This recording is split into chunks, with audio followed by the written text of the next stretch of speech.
간혹 우리는 살다 보면 많은 뉴스나 이야기들을 접하게 됩니다. 예전에 이런 뉴스를 본 적이 있습니다.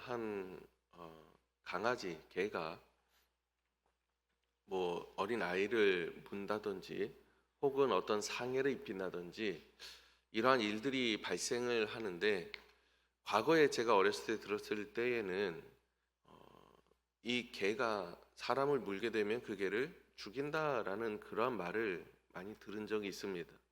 근데 요즘에는 어, 이 애견에 대한 문화가 많이 깊숙이 들어와 있기 때문인지 그러한 처벌을 많이 하지는 않는 것 같아요. 실질적으로 그렇게 일을 처리한 적을 실제로 접하거나 뉴스를 본 적은 없었던 것 같습니다. 오히려 그 주인이 그것을 대신해서 배상을 하기도 하고, 때로는 그 괴를 이제 교육시키거나 이런 것으로 처리하는 경우도 참 많이 본 것 같습니다. 때로는 황당한 경우도 있습니다. 주인이 이게 왜 내 책임이냐 라고 얘기하면서 책임을 회피하는 경우도 많이 있다라는 겁니다. 여러분, 간혹 이런 경험만이 있는 것은 아닌 것 같습니다.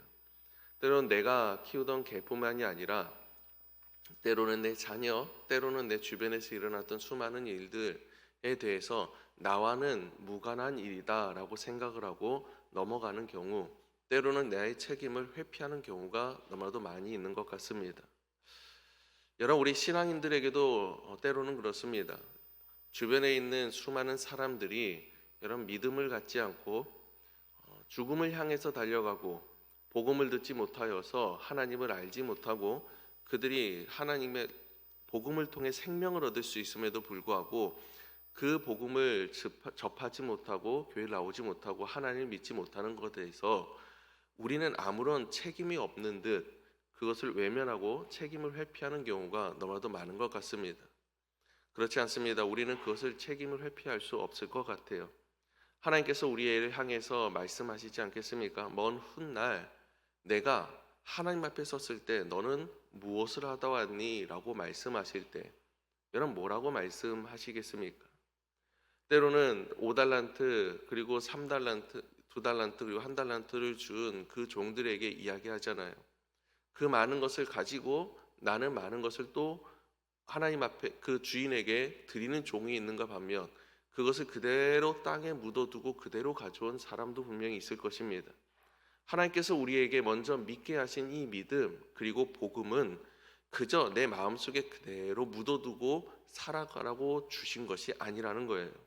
그것을 통해서 계속해서 씨를 뿌리고 그것을 통해서 계속해서 열매를 맺게 하시고자 하시는 하나님의 거룩한 뜻이 있는 줄 믿습니다.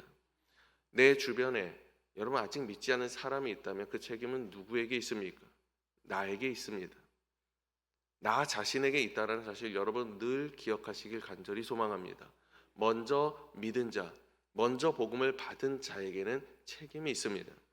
오늘 본문 말씀에 보니 소가 소를 받습니다. 그런데 여러분 이 소가 소를 받는데 그 소를 받는 것에 대해서 책임을 누가 지게 되어 있느냐? 주인이 지게 되어 있어요. 이전에 나오는 말씀들도 그렇고 이후에 나오는 말씀들도 마찬가지입니다. 계속해서 민사에 관한 내용이 나오는데 결국에는 그 작은 일부터 큰 일까지 누가 책임지게 되어 있느냐? 본인이 책임지게 되어 있다라는 거예요.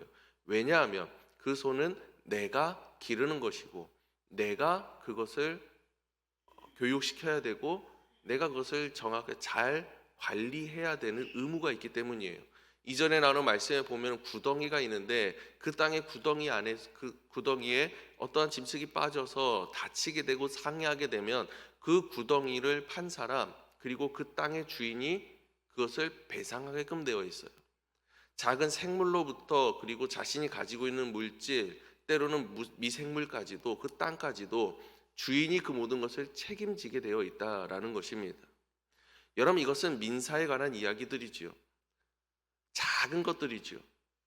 하물며 여러분 우리가 생명에 관련된 일이라면 어떻겠냐라는 겁니다. 여러분들 기억하시길 원합니다. 우리가 내 이웃에게 말 한마디 건네는 것 그리고 복음을 한번 증거하는 것, 그것은 매우 작은 일처럼 느껴질 수도 있을 것 같습니다. 그것이 뭐 대수냐라고 생각될 수도 있을 것 같습니다. 하지만 그 말 한마디에 여러분 그 생명이 살아날 수가 있고 죽을 수 있다라는 사실, 여러분 이것을 우리가 기억한다면 우리는 그 책임을 회피하지 않을 수 있을 것 같아요. 하나님께서 우리에게 맡겨주신 것은 너무나도 많습니다. 자연 만물도 우리에게 맡겨주셨습니다. 우리에게 정복하고 그것을 다스리라고 말씀하셨습니다.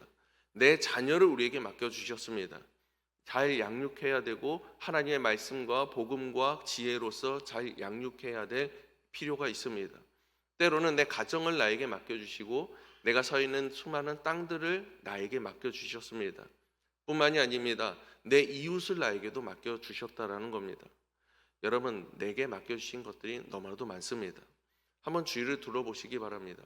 내가 만나는 사람들, 나의 가족들, 나의 가정들, 때로는 내가 걸어가고 있는 그 땅 한 발자국 한 발자국, 그 모든 땅들도 나에게 맡겨주신 것들입니다. 사회에서 일어나고 있는 수많은 현상들도 마찬가지입니다. 이 나라에서 일어나고 있는 수많은 일들도 마찬가지입니다. 전 세계 가운데 일어나고 있는 수많은 일들도 마찬가지라는 거예요.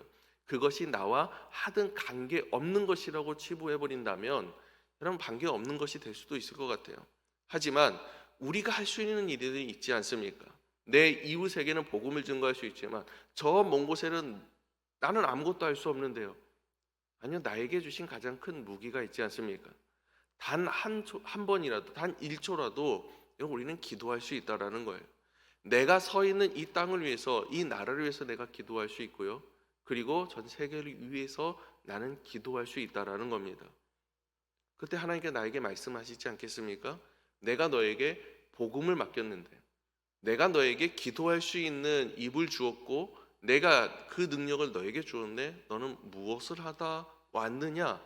라고 말씀하실 때 여러분 당당히 우리는 주님 앞에서 이야기할 수 있기를 간절히 소망합니다. 주께서 맡겨주신 복음을 내가 증거하기 위해서 쉬지 않았습니다. 하나님께서 나에게 주신 가장 큰 능력인 기도를 하는데 내가 쉬지 않았습니다. 내 저 먼 곳에 있는 사람들을 위해서, 그 땅을 위해서 단 한시도 쉬지 않고 하나님께 간구했습니다. 라고 이야기할 수 있는 저 여러분 되시길 간절히 소망합니다. 그때 하나님께서 우리에게 잘했다 칭찬하시지 않겠냐라는 거예요. 내가 왜요? 아니요, 그렇지 않습니다. 하나님께서 나에게 맡겨주셨기 때문에 하나님, 제가 그것을 책임지겠습니다. 여러분 그 마음을 가지고 날마다 기도할 수 있기를, 날마다 복음을 증거할 수 있기를, 날마다 하나님께서 나에게 맡겨주신 모든 것을 우리가 잘 돌아볼 수 있기를 간절히 소망합니다. 기도하겠습니다. 은혜로우신 하나님 아버지 감사합니다. 작은 것부터 큰 것까지, 때로는 내가 서 있는 땅부터 이 지구의 모든 만물까지 주여 우리에게 맡겨주신 우리의 작은 땅들이고 큰 소망과 소명인 줄 믿습니다.